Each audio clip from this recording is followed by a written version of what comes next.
Assalamualaikum warahmatullahi wabarakatuh. Anak-anakku sekalian, sekarang kita akan mempelajari tentang pembelajaran 4 ya. Pelajaran 4 yaitu bersih itu sehat. Nah, bersih itu sehat.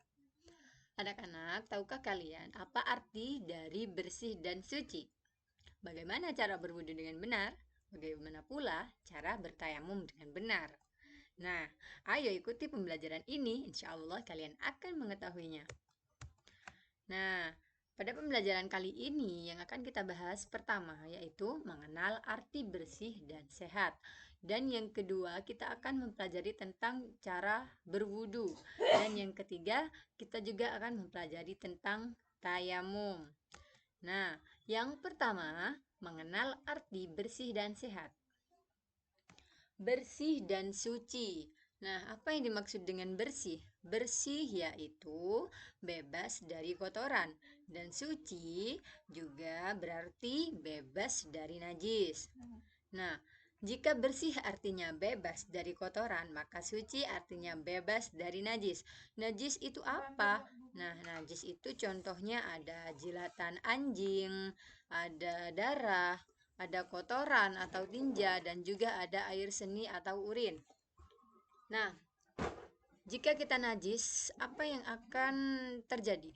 Nah, yang akan terjadi yaitu najis akan menjadi penghalang bagi kita untuk beribadah kepada Allah.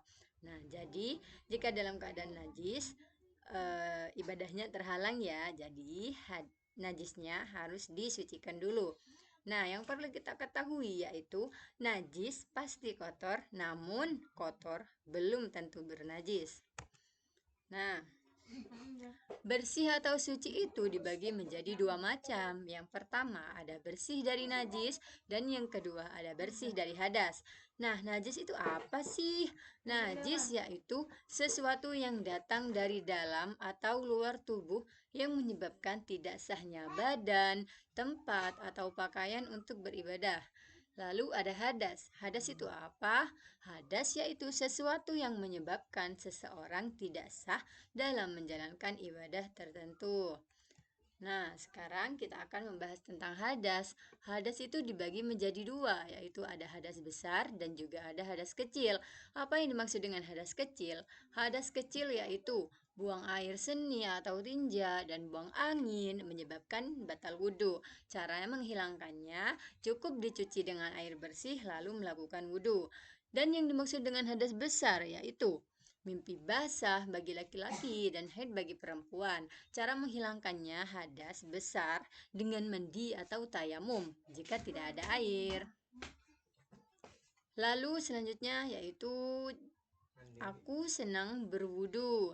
Nah, sudah benarkah wudhu kita selama ini? Wudhu adalah ibadah yang sangat penting. Kalau melakukan wudhu tidak benar, maka sholatnya juga tidak sah. Ayo kita pelajari kembali tentang membasuh anggota wudhu dengan benar. Tata cara berwudhu yang pertama yaitu dianjurkan untuk membasuh kedua tangan hingga pergelangan tangan. Jangan lupa ya, hingga pergelangan tangan. Dan ini itu bukan wajib, tapi ini hanya dianjurkan saja. Dan yang kedua yaitu dianjurkan untuk berkumur-kumur dengan sempurna. Yang ketiga, ada dianjurkan untuk membasuh rongga hidung dengan menghirup air.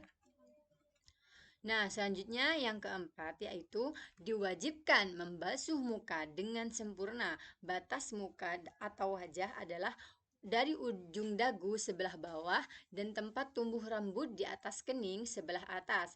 Batas sebelah kiri dan kanan yaitu sampai pangkal telinga.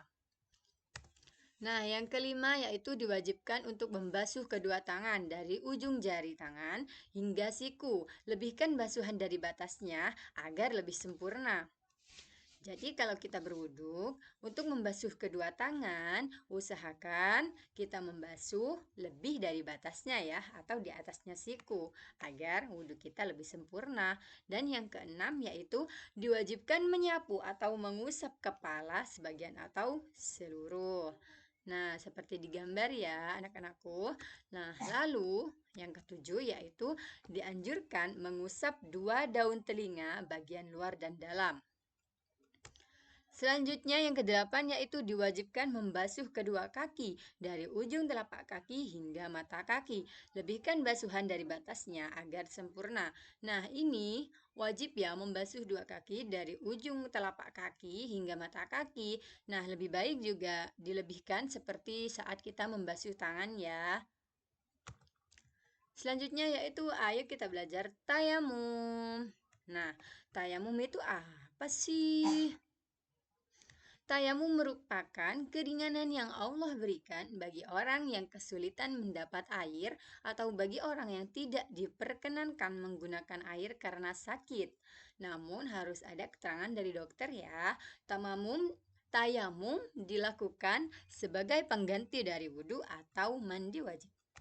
Nah, tayamum diperbolehkan apabila 1. Tidak ada air, sudah berusaha mencari air tetapi tidak mendapatkannya sedang waktu sholat sudah masuk. Nah, yang kedua, sedang sakit.